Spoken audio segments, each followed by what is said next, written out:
I'll first say, I mean, a very talented, experienced, naturally gifted coach might be doing the same kinds of things an amazing therapist is doing. So, um, that said, for the most part, yeah, I mean, a coach is going to have the kinds of trainings that a coach would have, right? It's a lot of books and seminars and, retreats and whatever. Whereas, yeah, for me, we can appreciate, talking about the difference between doctors and other providers.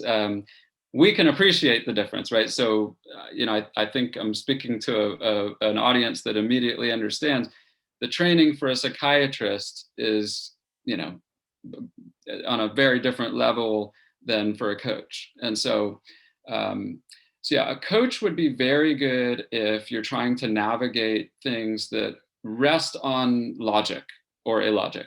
So it's I shouldn't say illogic, the logic side. So what am I going to try and change about the practice? What am I going to try and change about the partnership or the ownership or the contract or my home life? And I'm going to try and work out more. All my Saturdays are off, blah, blah, blah. So coaches are very good at, helping set boundaries and helping to kind of give a permission or accountability to things that make sense. And that's why there's logic. A psychiatrist or a very good psychologist, they're going to be more attentive to process-based things and the parts that don't necessarily make sense. So why do I keep doing this when I know that it's bad for me? Now that's a psychiatric kind of question. Or I know I need to do that, but I can't leave when I know my patients still need help. Well, yeah, you're a helper. We have to look at, why can you need to set boundaries, you need to leave work and get home to your family. Why aren't you doing that? That's a psychiatric question. And it might not be even that it's like you have full-on major depression or anxiety. It's just that requires a little more depth of work that's going to really look at things about your childhood, things about these processes that were programmed very early on, and your relationship to people, to things, to, like we were saying, with work. Why do you need to help people? Is it what's the idea there? What are you running from? So those are more in the space of true therapy. We work so hard to get our degrees and keep our licensure.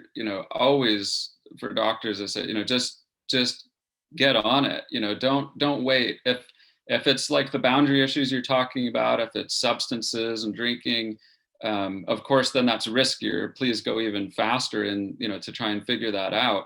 If it's softer things, that's when people usually do take too long or never go get help. But whether you do have something that you're really worried is going to become, a licensing issue, in like a board review, or not, right? And it's just that you're getting burnt out and life is just getting increasingly hard. Remember, physicians have huge rates of suicide, so we want to get ahead of that. That's what I hope for anyone in our field. It's a tough job, especially now with all the charting, and then we're getting squeezed from every direction. So whether you have like a troubled childhood or you were doing fine and now just getting squeezed in the corporate medicine, just get in sooner than later. And I liken good therapy to like physical therapy. I entered physical therapy because I had a bad hip. At this point now, I'm just enjoying always figuring out new things to do for my body that have nothing to do with my hip. And so that's what I hope for people is you don't just wait and go in for the hip. Don't wait and go in for depression or, someone caught you driving drunk. Go in just because you want to make life better. And that then is bringing some joy to it. It's so much more fun to sit down in therapy and figure out, like, my mom did this, my dad did this, and why am I different than my brother? And why, oh gosh, I'm doing that with my kids, and why don't I do anything I like anymore? Like, it's fun to figure that stuff It out. It's is. not, yeah, if you want to be really safe, what, shouldn't ever really be a legal concern, or, opening yourself up to some kind of liability there, is to seek treatment out of pocket. So, not going through insurance. Once it's through insurance, it's recorded, right? And we all know that's maybe not ever really safe from anybody else being able to discover. Um, so if you can go in sooner, get treatment that is out of pocket and that doesn't require then any diagnostic codes, or anything like that, then it's off the radar, so to speak. And it also allows you then, if you're ever questioned, on a renewal or a board review or anything, like, did you ever need treatment for, something that was impairing your practice? You can say no if it's because you were trying to figure yourself out.